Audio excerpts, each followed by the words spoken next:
Il a consacré sa vie à une question essentielle. Et si l'Afrique n'était pas un continent sans histoire, mais bien le socle de la civilisation humaine? À une époque où l'histoire africaine était niée et effacée, Cheikh Anta Diop s'est dressé.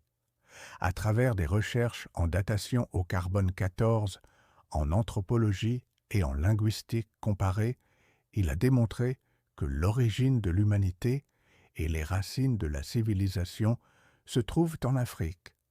Il a révélé que l'Égypte ancienne était une civilisation africaine et noire, profondément liée aux langues, aux cultures et aux spiritualités du continent.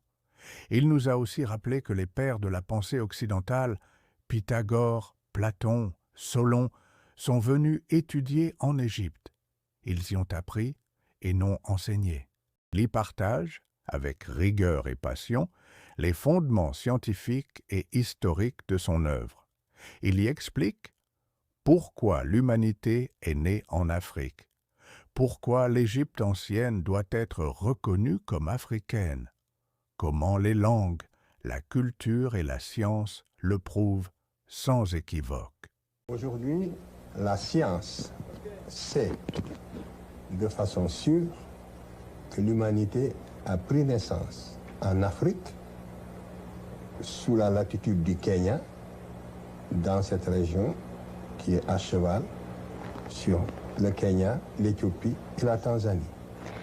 We are able to say scientifically today, to say with certainty that mankind was born in Africa, on the latitude more or less of Kenya, and that area which comprises Kenya, Éthiopie, Ethiopia, and Tanzania.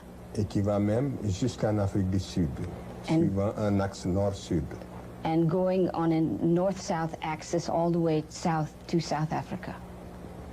Or, une humanité qui est née sous une telle latitude au niveau de l'équateur n'aurait pas pu survivre si elle n'était pas pigmentée noire dès son apparition. So it's clear that any humanity that had its birth in that region could not have survived in an equatorial region without pigmentation.